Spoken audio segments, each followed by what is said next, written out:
کسی جگہ پر سنی ہوگی کہ جس بندے کے ساتھ اللہ تعالی کو خیر منظور ہوتی ہے اسے موت سے پہلے بیماریوں میں، الاؤں میں، بلاؤں میں، مصیبتوں میں اللہ مبتلا کرتے ہیں، اور ان الا بلاؤں کے ذریعے سے اس کے گناہ مٹاتے رہتے ہیں، گناہ مٹتے جاتے ہیں یہاں تک کہ جب وہ کلین ہو جاتا ہے گناہوں سے تب موت اللہ دیتے ہیں اسے، جس بندے کے ساتھ اللہ کو خیر منظور ہوتی۔ اچھا، ایک بندہ ہے اللہ کا نیک بندہ ہے، وہ بھی آخر میں سالوں بیمار رہا۔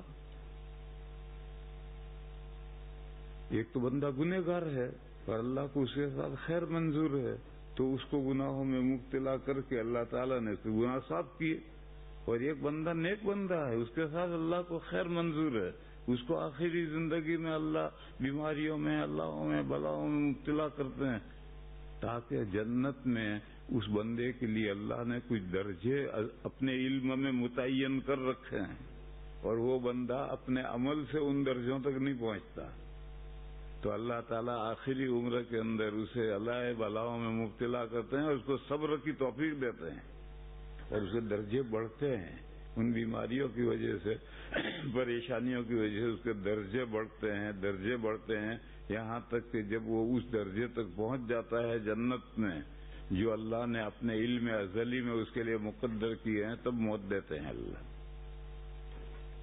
تو مومن کی تو شان ہی الگ ہے۔ ایک بات علماء نے لکھی ہے، کسی حدیث میں نہیں ہے، حدیث میں تو اتنا ہے کہ اللہ تعالیٰ اسے صبر کی توفیق دیتے ہیں۔ علماء نے یہ لکھا ہے کہ یہ جو بیماری آخری عمر میں ہے، یہ بیماری سے درجے بڑھ رہے ہیں یا گناہ مٹ رہے ہیں، اس کا ہم کیسے پہچانیں؟ تو علماء نے لکھا ہے کہ آپ جائیے بیمار پرسی کرنے کے لیے، چچا کیسی طبیعت ہے؟ بس چچا شروع ہو گئے، بیٹا کیا کروں، آنکھیں کام نہیں کرتی، کوئی دکھتا نہیں ہے، کان سے سنائی نہیں دیتا، زبان سے بولا نہیں جاتا، پیروں سے چلا نہیں جاتا۔ بس چچا نے داستان شروع کر دی، ہم سوچ رہے ہیں کہ خدایا ہم نے کیا گناہ کیا جو چچا سے پوچھا کہ طبیعت کیسی؟ وہ ان کی تقریر ختم نہیں ہوتی۔ تو علماء نے لکھا ہے تو سمجھ لو کہ یہ جو الائے بلائیں، بیماریاں، بڑھاپا آیا ہے، اس سے گناہ معاف ہو رہے ہیں۔ اور آپ ایک دوسرے بندے کی بیمار پرسی کرنے کے لیے گئے، وہ پتہ نہیں طرح طرح کی بیماریوں میں ہے۔ ہندوستان میں حضرت شاہ ولی اللہ صاحب علیہ الرحمہ تھے، بڑے شاہ ولی اللہ صاحب کے صاحبزادے ہیں، بڑے آدمی ہیں۔ 7 ایسی بیماریاں تھی حضرت کو ایک ساتھ کہ جان لینے کے لیے کافی تھی، اور حضرت بیٹھ ہی نہیں سکتے تھے، پڑھاتے بھی چلتے چلتے پڑھاتے تھے، بیٹھ ہی نہیں سکتے تھے، تو 1000 بیماریوں میں مبتلا ہے۔ آپ نے جا کر پوچھا بھائی جان طبیعت کیسی ہے؟ اس نے کہا الحمدللہ بہت اچھا ہوں۔ اس کے منہ سے اس کے علاوہ کسی نے کوئی جملہ ہی نہیں سنا۔ جب بھی جا کر پوچھو تو یہی کہتا الحمدللہ بہت اچھا ہوں، اللہ کا شکر ہے۔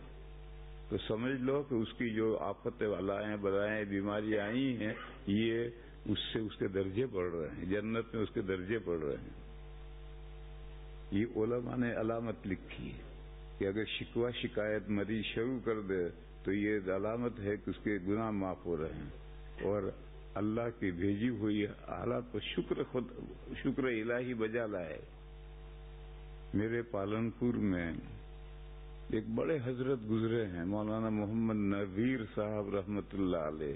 ہمارے پورے پالنپور کے علاقے کی جو دینی اصلاح ہوئی ہے وہ سب ان کی محنت کا نتیجہ ہے، اس ایک بندے کی محنت کا نتیجہ ہے۔ اور حکیم بہت بڑے حکیم تھے، ان کے زمانے تک پالنپور میں نہ کسی حکیم کی چلتی تھی نہ کسی ڈاکٹر کی چلتی تھی، سب رجوع ان کی طرف تھا۔ آخر میں ان کو گھٹنوں کی شکایت ہو گئی. آج کل بھی لوگوں کو ہو جاتی ہے گھٹنوں کی شکایت. تو اب علاج بھی نکلا ہے, ریپیئر کرواتے ہیں, مگر ریپیئر کروا کر کے بھی چیئرمین بنتے ہیں. نیچے تو بیٹھ نہیں سکتے, کوئی بیٹھ سکتا ہے. اور اب تو جوانوں کو بھی گھٹنوں کی شکایتیں ہونے لگی. بہرحال یہ ایک شکایت ہے جس کا کسی درجے میں علاج بھی نکلا ہے. پہلے علاج نہیں تھا. اس کو گٹھیا کہتے تھے, اردو میں گٹھیا کہتے تھے. اس کے معجون ہوتے تھے, معجون سرنجان اس کا معجون ہوتا تھا, لیکن بس ایسے ہی ہوتا ہے. میں جب راندیر پڑھاتا تھا, نوجوان تھا, تو اس وقت میرے گھٹنوں میں یہ تکلیف ہو گئی. تو اس وقت ریپیئر کا مسئلہ نہیں تھا, میں تو بالکل جوان تھا. تو میں نے سوچا کہ یہ معجون سرنجان بناؤں, کھاؤں. تو میں اس کا نسخہ کتابوں میں سے نکال کر کے حکیم چیچی کے یہاں دوائیں لینے گیا, اور میں نے کہا کہ اسے ملازم مفردات دے رہا تھا, اس نے, میں نے کیا یہ نسخہ دے دو. تو جب دیکھتے لے کے ڈالتا رہا.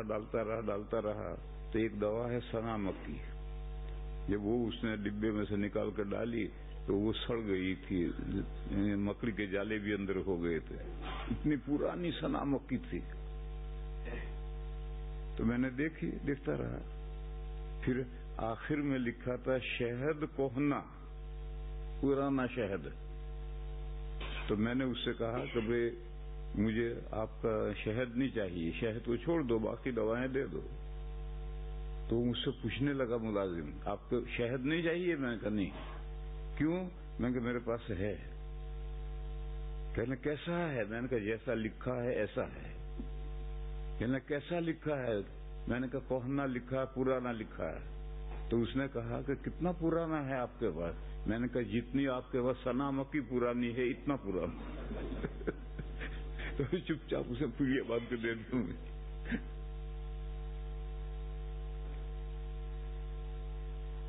پھر اللہ تعالیٰ نے وہ معجون کھایا, پھر اللہ نے شفا فرما دی.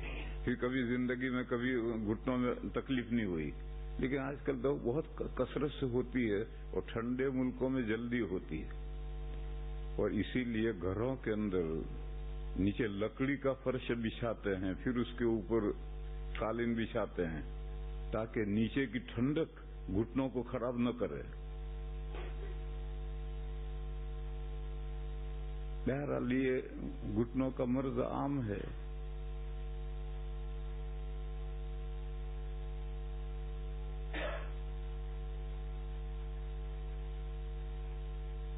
کیا کہہ رہا تھا؟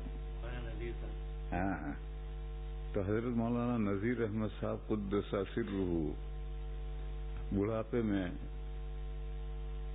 معذور ہو گئے تھے, گھٹنے سے چارپائی پہ پڑ گئے تھے. مسجد میں بھی نماز پڑھنے نہیں آ پاتے, چل ہی نہیں سکتے تھے.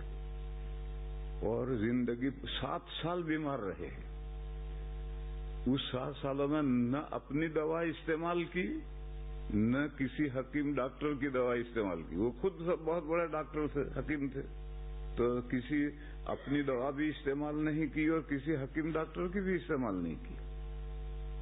تو چونکہ پورے علاقے کے ریفارمر تھے, مسلح تھے, تو لوگ ان سے ملنے کے لیے آتے تھے. میں نے حضرت کے مدرسے میں 4 سال پڑھا ہے. تو لوگ آتے تھے, ان کے عمر کے ہم عمر جو بوڑھے لوگ تھے وہ مشورہ دیتے تھے کہ حضرت دوا استعمال فرمائے, یا تو اپنی دوا استعمال کریں یا کسی حکیم ڈاکٹر کی استعمال کریں. تو سب کو ایک ہی جواب دیتے تھے, اللہ نے جو مہمان بھیجا ہے اسے کیوں بھگا دوں. وہ گھٹنوں کی تکلیف کو مہمان سمجھتے تھے, اور یہ مہمان اللہ نے بھیجا. اب مہمان دروازے پر آیا ہے, اب اس کو ٹھوکریں کھلاتے بھگا دیا, بھائی جگہ نہیں ہے, جاؤ, میں تمہیں نہیں پہچانتا, جاؤ. تو فرماتے تھے کہ اللہ نے ایک مہمان بھیجا ہے, میں اسے کیوں بھگا دوں.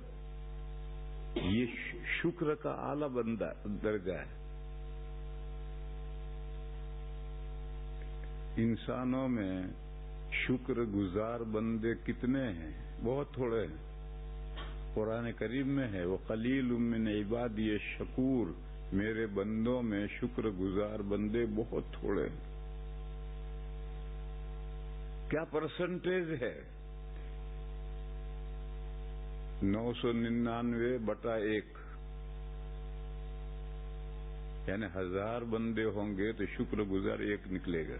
مومنین میں، کافروں کو چھوڑو، کافر تو شکر گزار ہے ہی نہیں، وہ تو اللہ کی نعمتوں کے اول نمبر کے منکر ہیں، ایمان نہیں لاتے، گورنمنٹ کی بغاوت کرتے ہیں. وہ حکومت کا وفادار کیسے ہو سکتا ہے؟ لہذا کافروں کو تو چھوڑو، مومنین میں پرسنٹیج بتا رہا ہوں 999/1 کا مطلب یہ ہوتا ہے 1/2. 1/2 بٹا یہ لفظ ہے. اس بٹا کا مطلب یہ ہوتا ہے کہ ایک چیز کے آپ 2 ٹکڑے کریں. 1/2، 2 کے معنی ایک چیز کے 2 ٹکڑے کریں، پھر اس میں سے 1 ٹکڑا لے لیں. 1/2 یعنی ایک چیز کے 2 ٹکڑے کر کے اس میں سے 1 ٹکڑا لیا، یعنی ہاف، آدھا. ایسے ہی آپ ایک چیز کے 1000 ٹکڑے کریں اور 1000 ٹکڑے کر کے اس میں سے 999 لے لیں تو جو پیچھے بچا وہ ہاف ہے. تو 1000/999، ایک چیز کے 1/1000 نہیں، 1/999، ایک چیز کے 999 ٹکڑے کر کے اس میں سے 1 ٹکڑا اوپر رکھ دیں تو یہ 1000واں ہوا. یہ پرسنٹیج ہے، شکر گزار بندوں کا پرسنٹیج یہ ہے. میرے خیال سے میں نے ایک بات غلط کہی ہے. میں نے کہا کہ کافر مستثنا ہے، ان کو چھوڑو. مسلمانوں میں یہ پرسنٹیج ہے، یہ میں نے غلط کہا. بلکہ سبھی انسانوں میں یہ پرسنٹیج ہے، اس میں کافر بھی شامل ہے. صرف مومنوں میں یہ پرسنٹیج نہیں ہے، انسانوں میں، سبھی انسانوں میں یہ پرسنٹیج ہے. 999 ناشکر ہے، 1 بندہ شکر گزار. یہ جو 1 بندہ شکر گزار ہے یہ مومنین میں ہے، کافروں میں نہیں ہے. اور دلیل ایک حدیث شریف ہے. قیامت کے دن جب میدان قیامت میں اللہ تعالی دادا آدم سے فرمائیں گے کہ آپ اپنی اولاد میں سے جہنم کی کھیپ الگ کیجیے. ابعث بعث النار، بعث مانے کھیپ، کھیپ یہ بھی اردو کا لفظ ہے. گجراتی بھی مجھے اس کا یاد نہیں ہے، انگریزی بھی یاد نہیں ہے.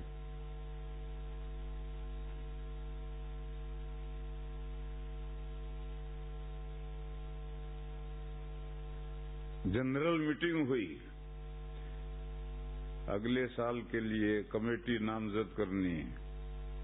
11 آدمی نامزد کرنے ہیں، اسی میں سے 1 صدر ہوگا، 1 سیکریٹری ہوگا، 1 ٹریزرر ہوگا. 500 آدمی بیٹھے ہوئے ہیں. ان 500 میں سے 11 منتخب ہوئے تو یہ 500 میں سے یہ 11 یہ کھیپ ہے. ان 500 کی یہ کھیپ ہے جو سال بھر مینجمنٹ کرے گی مسجد کا. اردو میں میرے پاس کوئی لفظ نہیں، انگریزی میں بھی میں نہیں جانتا ہوں لفظ، اس لیے میں نے مثال دے کر سمجھایا. تو اب پورا میدان حشر بھرا پڑا ہے، اولین آخرین سارے جمع ہیں. اللہ تعالیٰ دادا سے یہ فرمائیں گے، حکم دیں گے کہ آپ اپنی اولاد میں سے جہنم کی کھیپ الگ کریں. یعنی وہ لوگ چھانٹ کر الگ کریں جن کو جہنم میں جانا ہے. تو دادا پوچھیں گے پروردگار عالم میں اپنے اولاد میں سے جو کھیپ الگ کروں گا جہنم کی، تو جو بچیں گے وہ جنت میں جائیں گے. تو اس جنت میں جانے والوں کا اور جہنم میں جانے والوں کا پرسنٹیج کیا ہوگا؟ تب اللہ فرمائیں گے 199. 1/1000 یعنی اپنی اولاد میں سے 999 کو جہنم کے لیے الگ کرو اور ایک بندے کو جنت کے لیے الگ کرو. یہ جو 999 جہنم میں جائیں گے یہ جہنم کی کھیپ ہیں. دادا چھانٹ کر کے الگ کریں گے، ان کو جہنم میں بھیجا جائے گا، اور ایک جو الگ ہوا یہ جنت کی کھیپ ہے. حدیث شریف میں ہے کہ جب دادا سے یہ سوال جواب ہوں گے، اللہ فرمائیں گے اپنے اولاد میں سے جہنم کی کھیپ الگ کرو باس النار، اور جب پرسنٹیج بتایا جائے گا تو سارے میدان قیامت پر سناٹا چھا جائے گا. اور حضور نے فرمایا کہ یہ وہ وقت ہوگا کہ بچے بوڑھے ہو جائیں گے، حاملہ عورتوں کے حمل گر جائیں گے، اور سارا میدان قیامت ڈرنک کی مدہوش ڈرنک کی پیے ہوئے محسوس ہوں گے. حالانکہ وہاں کوئی پیا ہوا نہیں ہوگا. ولیکن عذاب اللہ شدید. یہ سوال جواب یہ اتنا بھاری پڑے گا اہل محشر پر کہ بچے بوڑھے ہو جائیں گے.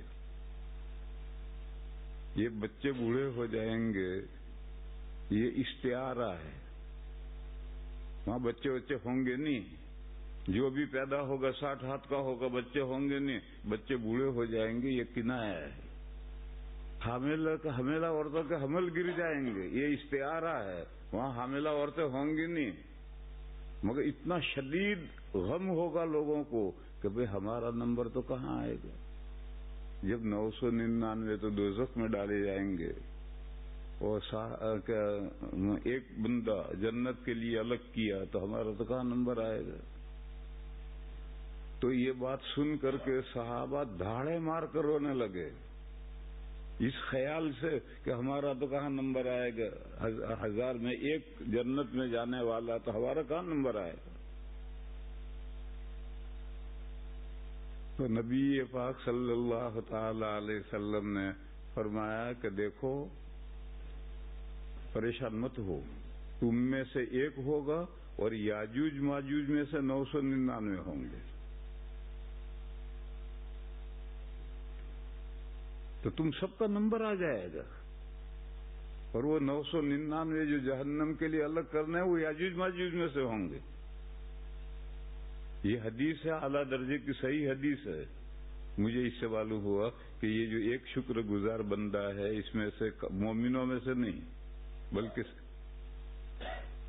آل مین کائنڈ سبھی انسانوں میں سے 999 کافروں میں سے ہوں گے اور مومنین میں سے شکر گزار بندہ ایک ہوگا.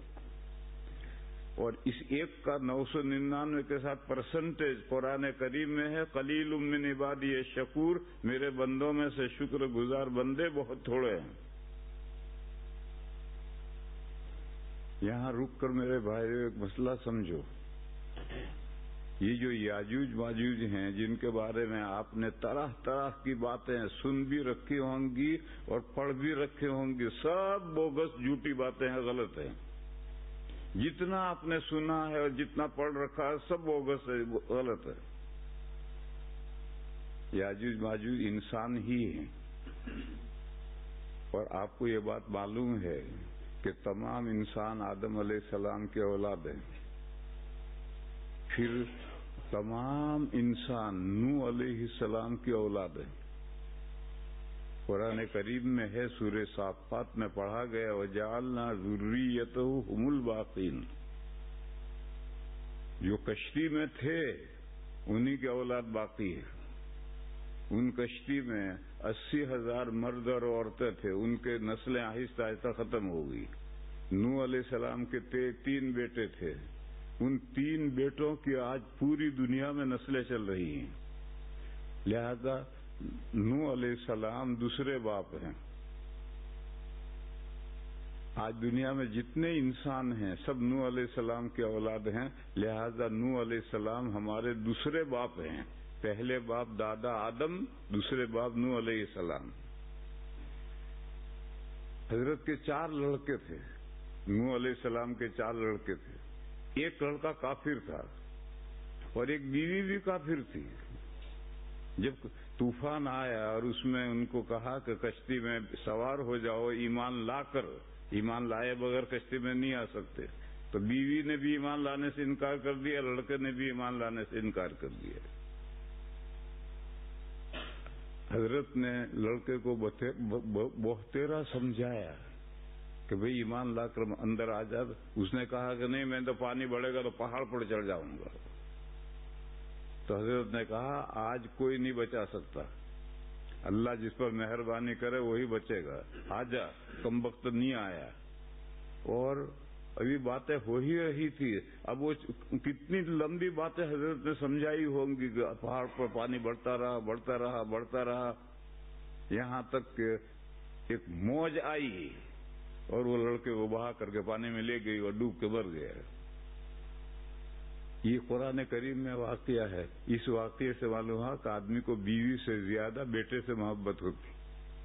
حضرت نوح علیہ السلام نے بیوی کو نہیں سمجھایا کہ کشتی میں آ جائے، اور بیٹے کو سمجھایا۔ معلوم ہوا کہ فطری طور پر نیچرلی آدمی کو بیوی سے زیادہ بیٹے سے محبت ہوتا ہے، اور مال دولت سے بھی زیادہ اولاد سے محبت ہوتی ہے۔ خیر، ایک لڑکا تو ڈوب مرا، 3 لڑکے جو کشتی میں بچ گئے آج ساری دنیا میں ان کی اولاد ہے۔ ایک بیٹے کا نام تھا سام، سین الف میم، سام۔ دوسرے بیٹے کا نام تھا حام، بڑی ہا الف اور میم، اور تیسرے بیٹے کا نام تھا یافیف۔ یہ یاجوج ماجوج یافیف کی اولاد ہے۔ لہذا یاجوج ماجوج ہمارے جیسے ہی انسان ہیں، لیکن جب زمانہ دراز گزر جاتا ہے تو پھر کمیونٹی میں پہچاننا مشکل ہوتا ہے کہ کون کیا ہے۔ میں یہاں آتا ہوں تو سب بندوں سے بھی تیرا کیا نام ہے کہ نام ہے، کہ تیرا سرنیم کیا ہے تو کہ سرنیم یہ ہے۔ وہ سرنیم اس لیے پوچھنا پڑتا ہے کہ سب گجراتی ایک جیسے۔ اب کون کس خاندان کا، یہ سرنیم خاندان ہے، کون کس خاندان کا ہے اس کے پہچاننا بہت مشکل ہوتا ہے۔ تو جب انسان بہت ہو گئے تو سب گڈ مڈ ہو گئے۔ اس لیے آج یہ چھانٹنا کہ یہ سام کی اولاد ہے، یہ حام کی اولاد ہے، یہ یافیف کی اولاد ہے، ایسا چھانٹنا بڑا مشکل۔ البتہ کتابوں میں یہ لکھا ہے کہ عرب سامی قوم ہیں، جو بھی دنیا میں عرب ہوگا وہ سام کے اولاد میں سے۔ اور آرین حامی قوم ہے، ہم لوگ آرین ہیں جو ہندوستان میں رہنے والے آریہ قوم ہیں، ہم سب آریہ میں سے مسلمان ہوئے ہیں، یہ سب حامی قوم ہے، حامی کے اولاد میں۔ اور حبشی کالے جتنے ہیں یہ یافیف کے اولاد ہیں، ایسا کتابوں میں لکھا ہے۔ مگر رنگ بھی بدلتے رہتے ہیں اور خاندان بھی بدلتے رہتے ہیں، لہذا یافیف کی اولاد میں یاجوج ماجوج ہیں۔ اب دنیا میں یافیف کی اولاد کون ہے؟ اللہ جانے کون ہے۔ اب ساری دنیا ایسی گڈ مڈ ہو گئی کہ اس میں سے کہ یہ ہے سامی، یہ ہے حامی، یہ ہے یافیفی، ایسا الگ کرنا ہی بہت مشکل ہے۔ لیکن یہ بات طے ہے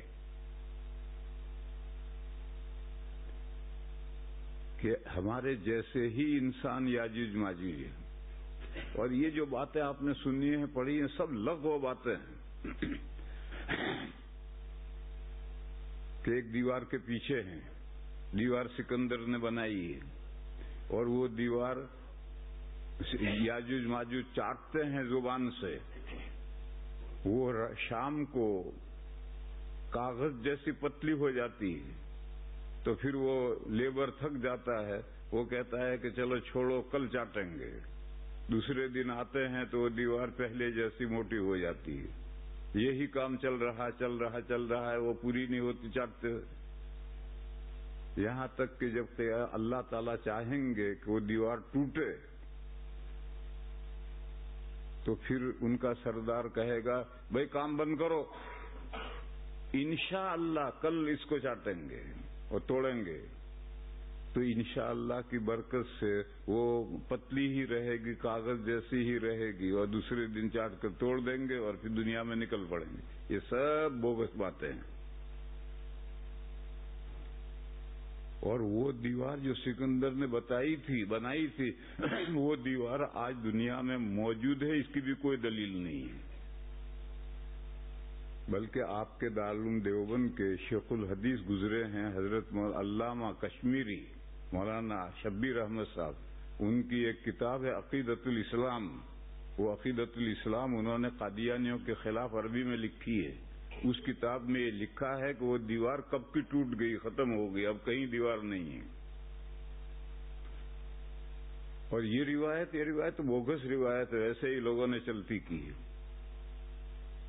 اسی طرح سے کہتے ہیں کہ اللہ نے ان کی غذا کے لیے سمندر سے ایک مچھلی ڈالی ہے، باہر پھینکی ہے، تو سارے یاجوج ماجوج وہ مچھلی قیامت تک کھاتے رہیں گے، وہ ختم ہی نہیں ہوتی۔ جب ان کا نکلنے کا وقت آئے گا تو پھر وہ مچھلی ختم ہو جائے گی، پھر نکلیں گے۔ پتہ نہیں ایسی کیا کیا باتیں لوگوں نے چلائی ہیں۔ یہ سب باتوں پر یقین نہیں کرنے کا، یہ سب بوگس باتیں ہیں، قرآن و حدیث سے ثابت نہیں ہیں۔ یہ تو قصہ گو واعظین ایسی باتیں گھڑ کر چلاتے ہیں اپنا واعظ کامیاب بنانے کے لیے۔ جیسے دیوار چین، اسی کا نام ہے دیوار قہقہا۔ ایک دیوار ہے، اس کا نام ہے چائنا کی دیوار، اسی کا نام ہے قہقہا، یعنی کھل کھلا کر ہنسنا۔ ایسی دیوار کہیں دنیا میں ہے نہیں، لیکن لوگوں نے چلائی ہے۔ ایک دیوار ہے بہت اونچی، اس دیوار کے پیچھے کیا ہے اللہ جانے کیا ہے۔ تو تمام لوگ ایک بڑی لمبی سیڑھی بناتے ہیں اور سیڑھی رکھتے ہیں، ایک آدمی کو چڑھاتے ہیں کہ بھئی چڑھ کر دیکھ دیوار کے پیچھے کیا ہے۔ تو چڑھتا ہے اور چڑھ کر ادھر دیکھتا ہے، پھر دیکھ کر کے پھر ادھر دیکھ کر کے ہنستا ہے، کھے کھے کھے کھے کھے کھے کھے، پھر ادھر دیکھتا ہے، پھر ادھر دیکھ کر ہنستا ہے، کھے کھے کھے کھے کھے کھے، پھر وہ چھلانگ لگا کر ادھر کود کے چلا جاتا ہے، نیچے اترتا ہی نہیں۔ تو پھر لوگ ایک دوسرا بندہ چڑھاتے ہیں، جا چڑھ تو دیکھ کر کیا ہے، وہ بھی یہی کرتا ہے۔ وہ ایسا ہی ہو رہا ہے۔ وہ دیوار چین ہے، اس پر ایک سیڑھی لگی ہوئی ہے اور انسان جمع ہو کر ایک انسان کو چڑھاتے ہیں اور وہ ہنس کر کے کود کر ادھر چلے جاتا ہے، وہ دیوار قہقہا ہے۔ یہ سب بوگس باتیں، لوگوں بچوں کو ہنسانے کی باتیں ہیں۔ اور یہ جو وائز ہیں یہ بچوں کو نہیں ہنساتے، بڑوں کو ہنساتے ہیں اور رلاتے ہیں۔ آپ جیسے حضرات کو وائز آ کر بیٹھے گا تو ایسی ایسی باتیں کرے گا کہ آپ ہنس پڑے، اور ایسی ایسی باتیں کرے کہ آپ روڑ پڑے۔ وہ ہنسانے والے بھی بوگس ہوتے ہیں، وہ بتانے والے بھی بوگس باتیں ہوتی ہیں۔ کچھ چیزیں ایسی ہوتی ہیں۔ زعفران کا جہاں کھیت ہوتا ہے، جس زمانے میں زعفران پر پھول آئے ہوئے ہیں، یہ جو زعفران ہے یہ اس پودے کے پھول ہیں، وہ زعفران بنتے ہیں، اس کا کوئی پھل ول نہیں آتا۔ تو زعفران پر جب پھول آئے ہوئے ہوں، آپ اس کھیت میں جائیں تو آپ ہنسنے پر مجبور ہیں۔ وہ اتنا شاندار کھیت ہوگا کہ آپ ہنسے بغیر رہ نہیں سکتے۔ تو ایسے وائزین بھی جو باتیں بتاتے ہیں، ایسی باتیں سنائیں گے کہ آپ ہنسے بغیر رہ نہیں سکتے، اور کبھی ایسی باتیں بتائیں گے کہ آپ روئے بغیر رہ نہیں سکتے۔ تو یہ سارا دین خراب کیا ہے ان وائزین نے۔ اور ان وائزین میں مولانا طارق جمیل جو تبلیغ والے ہیں وہ بھی ایسے ہی عجیب عجیب باتیں بیان کرتے ہیں۔ بنگلور میں ایک مولانا صاحب نے وہ جو حدیثیں بیان کرتے ہیں ان کے خلاف کتاب لکھی ہے۔ تو اس لیے میرے بھائیوں، ان وائزوں کی باتوں پر ہنسنا بھی نہیں چاہیے، رونا بھی نہیں چاہیے۔ اگر ان کی باتوں میں ڈاؤٹ ہو تو تحقیق کرو کہ یہ جو حدیث بیان کرتے وہ صحیح ہے یا نہیں۔ تو بغیر تحقیق کے کوئی چیز نہیں ماننی چاہیے۔ بنگلور میں ایک مولانا صاحب ہیں، بڑے پٹھان خان، یاسین خان نام ہے ان کا، یاسین خان نام ہے انہوں نے 500-700 صفحے کی کتاب لکھی ہے۔ اس میں سبھی کے، یہ جو پاکستان میں پیر ذوالفقار صاحب پیدا ہوئے ہیں، یہ بڑے بزرگ سمجھے جاتے ہیں، وہ بھی اپنے واعظ کے اندر طرح طرح کے موضوعات، بگڑی ہوئی باتیں بیان کرتے ہیں، تو ان کا بھی تذکرہ ہے. اور طارق جمیل صاحب جو عمدی سیدھی باتیں کرتے ہیں، ان کا بھی تذکرہ ہے کہ یہ جو حدیث کے نام پر بیان کرتے ہیں، یہ گڑی ہوئی بات ہے.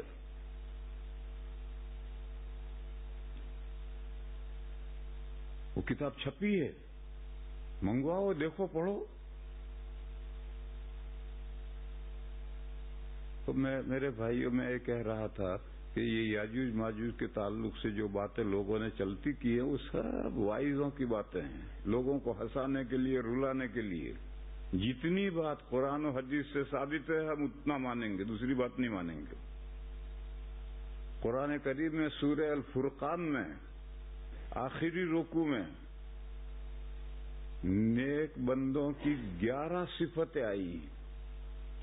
نیک بندوں میں کیا کیا خوبیاں ہوتی ہیں؟ عباد الرحمن یا نیک بندوں میں کیا کیا خوبیاں ہوتی ہیں؟ 11 خوبیاں آئیں. ان خوبیوں میں سے ایک خوبی ہے اذا ذکروا بآیات ربہم لم یخروا علیہا صما وعمیانا. جو اللہ کے نیک بندے ہیں، ان کو جب ان کے سامنے جب کوئی دین کی بات رکھی جاتی ہے، تو قرآن میں یہ آیا ہے، حدیث میں یہ آیا ہے، تو وہ اندھے بہرے ہو کر کے اس بات پر گرتے نہیں ہیں، یعنی بے سوچے سمجھے اس بات کو نہیں مانتے، اندھے بہرے ہو کر اس پر نہیں گرتے.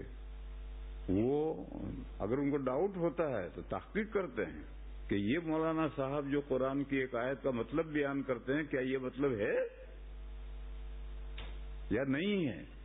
یا کوئی حدیث بیان کرتا ہے تو حدیث کے نام حدیث فرمایا کہ یعنی حدیث نہیں ہو گئی. یہ تبلیغ والے یوں عنوان قائم کرتے، فرمایا کہ. اب عوام تو یہ سمجھیں گے کہ اللہ کے نبی نے فرمایا، اور کون فرمانے والا ہوگا. اس طرح کا دھوکہ دیتے ہیں. ان دھوکے میں نہیں آنا چاہیے. اگر آپ کو ڈاؤٹ ہے تو آپ بڑے علماء سے تحقیق کرو کہ یہ جو حدیث کے نام بیان کے یہ حدیث ہے بھی یا نہیں. یہ نیک بندوں کی خصوصیت ہے کہ وہ اللہ کی آیتوں کے ذریعے سے جب ان کو نصیحت کی جاتی ہے، دین کے تعلق سے کوئی باتیں ان کے سامنے بیان کی جاتی ہے، تو وہ اندھے بہرے ہو کر اس پر نہیں گرتے، بلکہ بینا شنوا بن کر کے، یعنی تحقیق کر کے، ٹھوک بجا کر کے صحیح بات ہے تو مانتے ہیں، غلط بات ہے تو نہیں مانتے. آج کل پاگلوں کی دنیا ہے، عقل مند بہت کم ہے، پاگل بہت ہے. اکبر بادشاہ ہندوستان کا بہت بڑا بادشاہ گزرا ہے. اس نے اپنا وزیر بیربل، اس کا وزیر تھا بیربل، ہندو تھا. اس کے زمانے سے 9 رتن شروع ہوئے ہیں، یعنی بادشاہ کی کیبنٹ میں 9 وزیر. تو اکبر کی کیبنٹ میں 9 وزیر تھے. پہلے ایک ہی 2 وزیر ہوتے تھے، اب 9 وزیر ہوتے تھے، اور ہندو، مسلمان، عیسائی، پارسی سبھی کو اس نے وزیر بنایا تھا. تو بیربل اس کا ایک ہندو وزیر تھا. اس سے اس نے پوچھا، بیربل دنیا میں بے وقوف زیادہ ہیں، عقل مند زیادہ ہیں؟ اس نے کہا جہاں پناہ بے وقوف زیادہ ہیں. تو اس نے کہا کہ کیسے؟ اس نے کہا حضور وقت آنے پر میں آپ کو بتاؤں گا کیسے. بہرحال بات گئی ختم ہو گئی. کچھ دنوں کے بعد میں بادشاہ کو ایک راستے پر جانا تھا، جلوس. اب اکبر بادشاہ کا جلوس ہزاروں آدمیوں کا جا رہا. تو جس راستے پر سے اکبر کا جلوس گزرنا تھا، اس راستے پر اکبر 4 پائی کی باہیں اور بان، یہ لکڑیاں 4 ہوتی ہیں، یہ باہ کہلاتی ہے. جیسے یہ باہ، اس کو باہ کہتے ہیں. یہ لوگوں میں مشہور ہے کہ قرآن حدیث کی بات نہیں کہہ رہا، بے صفحے کی کہہ رہا. لوگوں میں مشہور ہے کہ لمبا آدمی بے وقوف ہوتا ہے اور ٹھگنا آدمی فتین ہوتا ہے. تو ابھی لمبا ہم کون سے فیٹے سے ناپیں اور ٹھگنا کون سے فیٹے سے ناپیں؟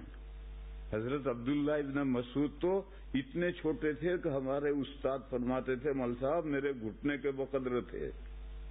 علامہ ابراہیم صاحب میرے استاد ہیں دارالعلوم کے صدر مدرس سے, وہ فرماتے تھے کہ مول صاحب ابن مسعود رضی اللہ عنہ میرے گھٹنے کے برابر تھے. تو آپ ٹھیکنے میں لیں گے؟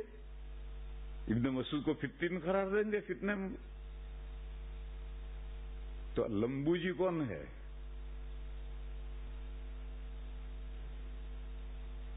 ایک ٹماٹر کی دکان پر ایک لمبو جی تربوز خریدنے آئے, ٹماٹر نہیں تربوز کی دکان پر چڑھے تو وہ تربوز رکھے تھے بہت سارے. تو انہوں نے پوچھا دکاندار سے بھائی اس دانے کی کتنی قیمت ہے؟ تو اس نے کہا 10 روپے.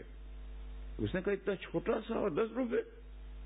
اس نے کہا حضور چھوٹا نہیں ہے, آپ دکان سے نیچے اتر کر دیکھیں چھوٹا ہے یا بڑا ہے. اب آپ دکان پر چڑھے ہیں تو آپ کو چھوٹا نظر آ رہا ہے, تو دکان سے نیچے اتر کر دیکھیں کہ چھوٹا نہیں ہے بہت بڑا ہے. تو اب سوال یہ کہ کون سے پھیٹے سے ناپنے کا لمبا کون ہے چھوٹا کون ہے؟ اس کا لوگوں کی بات ہے. یہ جو باہ ہے اس کے بقدر اگر قد ہے تو معتدل ہے, جتنی باہ ہے اتنا ہی قد ہے تو معتدل ہے. اور اگر باہ بڑی ہے اور قد چھوٹا ہے تو ٹھیکنا ہے. اور اگر باہ چھوٹی ہے قد لمبا ہے تو لمبو جی ہے.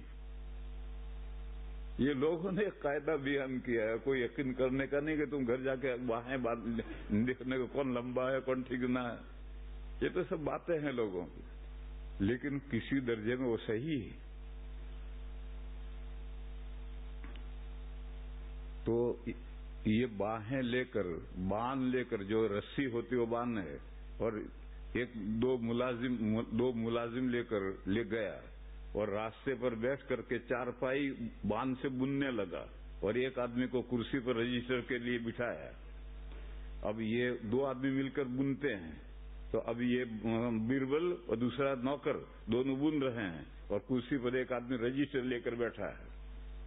جب بادشاہ وہاں سے گزرا تو بادشاہ کو تعجب ہوا, حیرت ہوئی. بادشاہ نے کہا یہ کیا ہو رہا, کیا یہ ناٹک ہے, بیربل کیا کر رہا ہے؟ تو اس نے اس کرسی پر بیٹھے ہوئے سے کہا لکھو نام. لکھ لیا نام. شام تک یہی کرتا رہا, جو گزرتا گیا اور پوچھتا تھا کہ کیا کر رہا کیا کر رہا, سب کے نام لکھتے رہے. یہ بے وقوفوں کے نام ہیں اور عقل مندوں کا کھانا خالی ہے. شام کو اس نے رجسٹر لا کر پیش کیا کہ جہاں پناہ یہ ہیں بے وقوف اور یہ ہیں عقل مند. اب بادشاہ نے بے وقوفوں کو دیکھا تو سب سے پہلا نام اکبر کا تھا. تو اس نے کہا میں بے وقوف کہاں ہوں؟ اس نے کہا جہاں پناہ اگر آپ بے وقوف نہ ہوتے تو میں وہاں کیا کر رہا تھا, آپ تو اپنی آنکھوں سے دیکھ رہے تھے, پھر کیوں پوچھا کہ بیربل کیا کر رہا ہے؟ اس کا مطلب ہے کہ بے وقوف تھے آپ سمجھے نہیں, آنکھوں سے دیکھ کر آپ سمجھے نہیں کہ میں کیا کر رہا ہوں, تو آپ نے کیوں پوچھا؟ تو اس لیے میرے بھائیو دنیا میں بے وقوف زیادہ ہیں, عقل مند تو درجے 0 میں 0 ہیں, 0% عقل مند تو ہیں, ورنہ سب بے وقوف ہیں.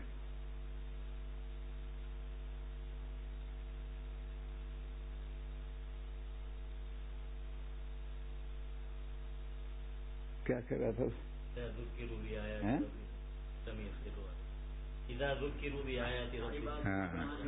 تو مومنین کو ہمیشہ بیدار مغز رہنا چاہیے.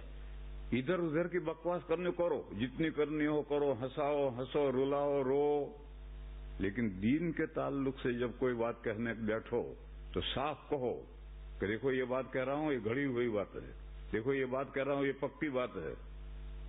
دین کے تعلق سے جب کوئی بات ہو تو اناپ شناپ نہیں کہنی چاہیے. اسی نے دین کو بگاڑا ہے. یہ جو سارا دین بگڑ گیا ہے وہ میں نے بتایا تھا کہ آپ بال کو کک کریں تو بال لڑکتا جائے گا, راستے میں اگر گندگیاں ہوں گی تو بال اس گندگیوں سے آلودہ ہوگی. یہ جو گھڑی ہوئی باتیں ہیں, موضوع روایات ہیں, یہ امت میں پھیلی اور اس سے فرقے بنے اور گمراہ لوگ پیدا ہوئے اور بدعتی پیدا ہوئے. طرح طرح کی بدعتیوں کا سارا سرمایہ یہی گھڑی ہوئی روایت ہے. یہ انتہائی غریب. بدعتیوں کا یہ مسئلہ یہ ہے کہ امام صافہ باندھ کر امامہ باندھ کر نماز پڑھے. میں تو پالنپور کا ہوں، تو ہمارے یہاں تو یہ کوئی بات جانتا ہی نہیں تھا. پھر جب میں فارغ ہو کر راندیر میں مدرس ہو کر گیا تو کسائے واڑ مسجد میں نے کمرہ لیا. تو کسائے واڑ مسجد میں جو امام تھے وہ اشرفیہ کے مدرس تھے، مولانا ولی صاحب. تو ممبر پر ایک چیتھڑا پڑا رہتا تھا، ایسا رومال لٹا ہوا. تو جب وہ آتے تھے امام مصلی پر تو وہ لے کر کے مسافہ باندھتے تھے اور تکبیر ہو رہی ہے، پھر وہ نماز پڑھ کر اتار کر وہیں رکھ کر چلے جاتے تھے. یہ بریلویوں کے یہاں ہے کہ صافے کے ساتھ. اس کے پیچھے ایک گھڑی ہوئی حدیث ہے، وہ یہ ہے کہ جو نماز امامے کے ساتھ پڑھی جاتی ہے اس کا ثواب 25 گنا بڑھ جاتا ہے. جیسے جماعت سے پڑھی جانے والی نماز کا ثواب 25 گنا بڑھ جاتا ہے، 27 گنا بڑھ جاتا ہے. ایسے یہ بھی حدیث ہے، وہ تو حدیث صحیح اعلیٰ درجے کی. 25 گنا 27 گنا وہ تو اعلیٰ درجے کی صحیح حدیث ہے. اور یہ گھڑی ہوئی حدیث ہے کہ جو نماز امامے کے ساتھ پڑھی جائے اس کا ثواب 25 گنا بڑھ جاتا ہے. اور یہ حدیث سیوطی رحمت اللہ علیہ نے جامع صغیر میں، ان کی حدیث کی ایک کتاب ہے الجامع الصغیر، اس میں یہ حدیث ذکر کی ہے اور آخر میں ابواب بنایا ہے. یعنی یہ حدیث ضعیف ہے، مگر ضعیف نہیں ہے، موضوع ہے، گڑی ہوئی ہے. یہ بریلوی اس حدیث کی بنیاد پر، ارے اس حدیث کی بنیاد پر اگر عمل کرنا ہے تو سارے نمازی صافہ باندھ کر نماز پڑھو. حدیث میں یہ ہے کہ جو صافے کے ساتھ نماز پڑھتا ہے وہ 25 گنا بڑھ جاتی ہے. تو صافے کے ساتھ نماز پڑھتا ہے تو سارے پڑھو صافے کے ساتھ. یہ چیتھڑا رکھا ہے، امام لپیٹتا ہے، تو ساروں کی نماز کہاں سے بڑھ گئی؟ بہرحال میں کہہ ہی رہا تھا کہ جو گھڑی ہوئی حدیثیں ہیں اس نے سارا دین بگاڑا ہے. یہ وہ بال کے ساتھ جو ناپاکی گندگی راستے میں سے لگی ہے. دیوبند اسی لیے قائم کیا ہے بزرگوں نے کہ دین کے اندر یہ جو گندگیاں ہوئی ہیں، بدعات خرافات ہوئی، ان کو ہٹاؤ، دور کرو اسے، اور خالص دین جو گیند آئی ہے اسے کیچ کرو، اس پر عمل کرو. www.attableek.com The Reviver of Iman. تو میں اصل مضمون یہ بیان کر رہا تھا کہ حضرت مولانا قدس سرہ سب کو یہی جواب دیتے تھے کہ اللہ نے ایک مہمان بھیجا ہے، میں اسے کیوں ٹھکرا دوں کہ جا، مجھے تیری ضرورت نہیں، میرے یہاں تیرے لیے کھانا نہیں ہے. ارے کھانا تو مہمان کا، مہمان اپنے ساتھ اپنا رزق لے کر آتا ہے.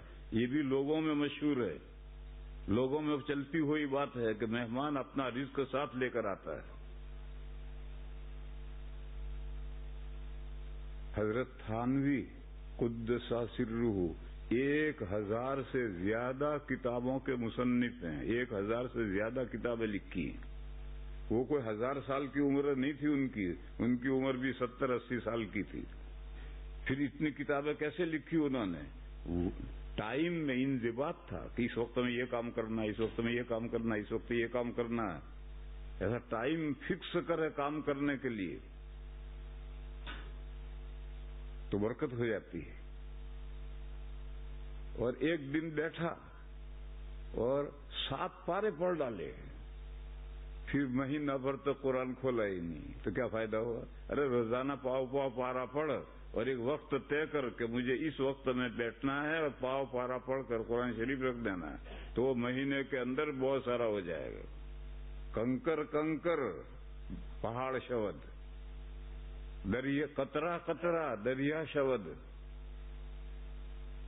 تو وقت میں انضباط تھا. حضرت تھانوی قدس سرہ کے یہاں 1000 سے زیادہ کتابوں کے مصنف ہیں.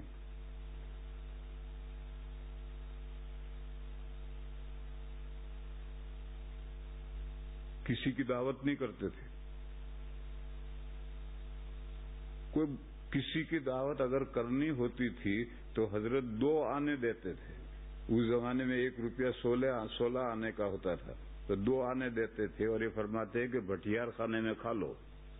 یہ دعوت ہے میری، میری طرف سے آپ کی دعوت ہے، لو دو آنے ہوٹل میں کھا لو. اس زمانے میں ایک آدمی کا کھانا لم سم، یہ انگریزی لفظ ہے، لم سم 2 آنے میں ملتا تھا. پیٹ بھر کر کھا لو، جتنا کھانا ہو کھا لو. کوئی بہت بڑا آدمی آئے جو ان کا استاد ہو، پیر ہو، تو پھر حضرت دعوت کرتے تھے. وہ دعوت کسی مہمان کی دعوت نہیں کرتے تھے، دعوت کرنی 2 آنے دیتے تھے، ہوٹل میں کھا لو. ان کے استاد حضرت مولانا یہ فرما رہے ہیں کہ حضرت شیخ الہند ایک مرتبہ مہمان آئے تو حضرت نے دسترخوان پر 7 سالن جمع کیے. حالانکہ حضرت کے یہاں دسترخوان پر 1 سالن ہوتا تھا، 2 سالن جمع نہیں ہوتے تھے. آپ سالن کے ساتھ چٹنی رکھ دیں، اچار رکھ دیں تو کوئی حرج نہیں. جیسے کھانے کے بعد میں آپ لکڑ ہضم، پتھر ہضم، چورن کھاتے ہیں تو وہ کھانا نہیں ہے، وہ تو ہضم کرنے کے لیے. تو ایسے ہی سالن ایک ہی چاہیے. تو 7 سالن اکٹھا کر دیے. تو ان کے استاد نے پوچھا کہ حضرت سنا ہے کہ آپ کے یہاں تو دسترخوان پر 1 ہی سالن ہوتا ہے، اور آج تو میں دیکھ رہا کہ بہت سارے سالن ہیں.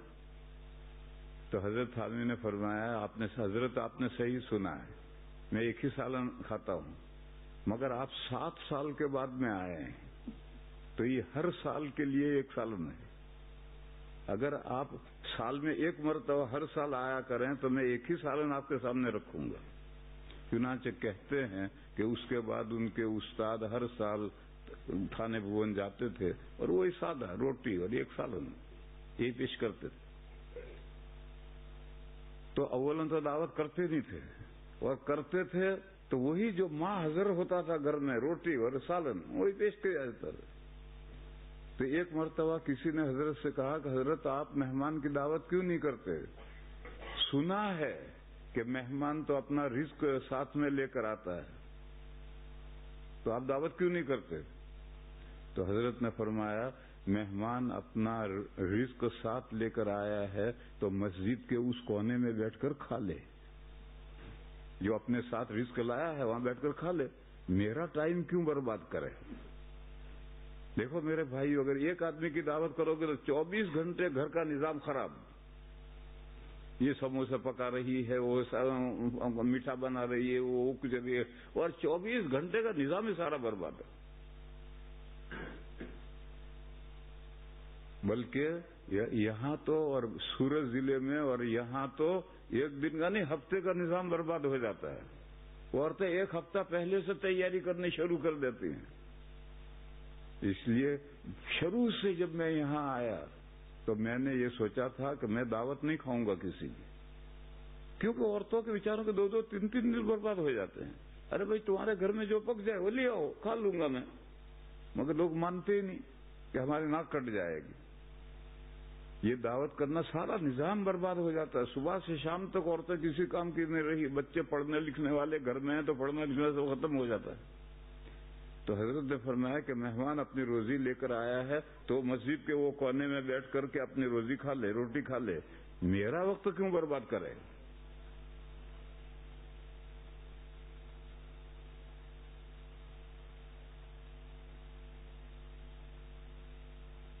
تو حضرت مولانا نے فرمایا کہ اللہ نے ایک مہمان بھیجا، اب میں اسے ریجیکٹ کر دوں؟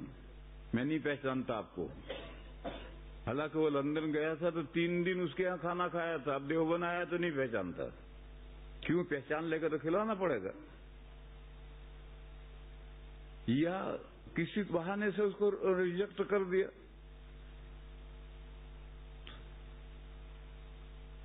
تو حضرت فرماتے ہیں کہ اللہ نے ایک مہمان بھیجا ہے، یہ گھٹنوں کی تکلیف، اللہ نے ایک مہمان بھیجا ہے، میں اسے کیوں واپس کر دوں کہ بھئی جا مجھے ریپیئر کرا لیے، گھٹنے ریپیئر کرا لیے اور مہمان کو رخصت کر دیا، جا بھئی مجھے گھٹنوں میں تکلیف نہیں چاہیے. تو اس لیے میرے بھائیوں، اصل بات موضوع یہاں سے شروع ہوا تھا کہ اس دنیا میں جب قیامت آئے گی اور